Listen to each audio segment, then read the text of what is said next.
ভাই এই লোকটার আমার খুব ভালো লাগে ভাই, এই লোকটারে আমার খুবই ভালো লাগে। কারণ এত রোমান্টিক, মানে আজকে গানের সাথে সাথে নাচতেছে।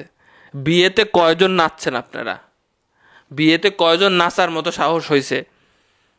আপনারা জানেন যে এদের বিয়ের 6 বছর হইল, 6 বছর হয়ে গেল। আর আজকালকার কাপল ভিডিও যারা বানাইতেছে কত সুখী দেখা যায়, 1 বছর 2 বছর টিকে না, 6 বছর টিকে আছে সম্পর্ক। কিছু প্রশ্ন আপনাদের মনের ভিতরে ছিল না যে এদের কিভাবে হইল সম্পর্ক? পরিবার কি এত সহজেই মেনে নিছে? মামুন লায়লারে মানে না কে? মামুন লায়লার মিল হয় না কে? এদের কেমনি এতটা মিল হইল? ঘটনা শুনলাম, খুবই ইন্টারেস্টিং। এবং এই বয়সে তার কি আগে বিয়ে হয়েছিল? সেই ঘরের সন্তানদের কি অবস্থা? আর তারা বাচ্চা নেয় না কেন? অনেক প্রশ্ন আছে। 6 বছর পূর্তি উপলক্ষে আমি ভিডিওটা বানাচ্ছি উইশ করার জন্য যে মানে সাবাস। এবং তার মাথায় আছে যে তার বয়স অনেক বেশি এবং সে চায় 2025 সালের ভিতরেই তাদের একটা বেবি হোক এবং এইটা স্মৃতিস্বরূপ দিয়ে যেতে চায়। যদিও বলা যায় না কার কখন সময় চলে আসে দুনিয়া ছেড়ে চলে যাওয়ার জন্য, তবুও তিনি ভাবেন যে তার বয়স হয়েছে, তাকে চলে যেতে হবে, তাকে একটা স্মৃতি রেখে যেতে হবে। এটা কিন্তু কঠিন একটা ব্যাপার, কঠিন একটা ব্যাপার।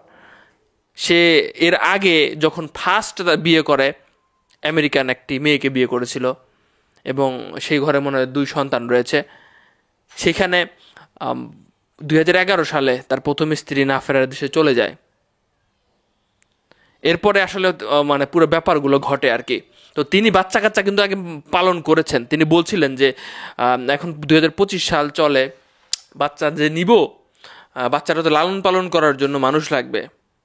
এখন মিষ্টির মা আসবে বা ফ্যামিলি থেকে আসবে কেউ, তাদের সাপোর্টে আমি এটা মানে ইয়ে করতে চাই, ম্যানেজ করতে চাই। ওই যে যারা বাসায় লোক রাখে না, ওগুলো আমার পছন্দ না, তবে প্ল্যান আছে। খুব সুন্দর। আমি একটু গল্পটা শুনলাম যে কেমনে তাদের বিয়ে হইল। মানে পাইলট হওয়ার ইচ্ছা ছিল, টমের পাইলট হওয়ার ইচ্ছা ছিল।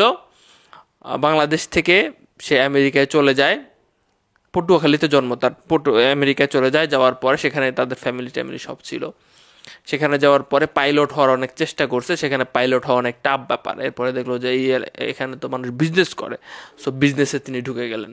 দীর্ঘ 20 বছর তিনি বাংলাদেশে আসে নাই।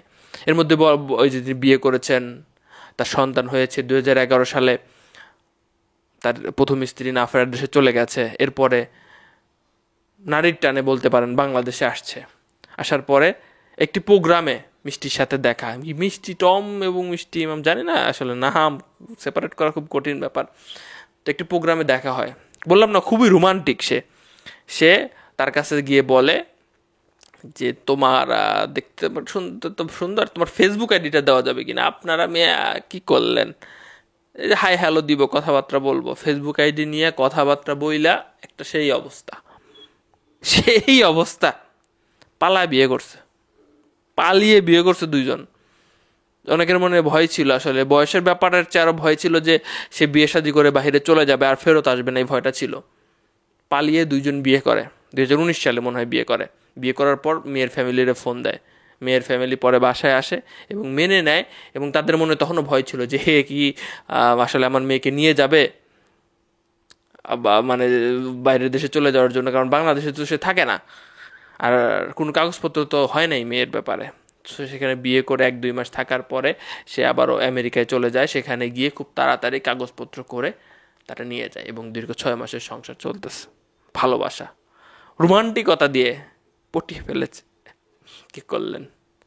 যাই হোক, মাঝে মধ্যে জুটি দেখলে ভাল লাগে, তবে অনেকের আবার অনেক কথা মনে পড়ে যায়। সমস্যা খুঁজলে সমস্যার শেষ নেই, তাই না? শুভকামনা।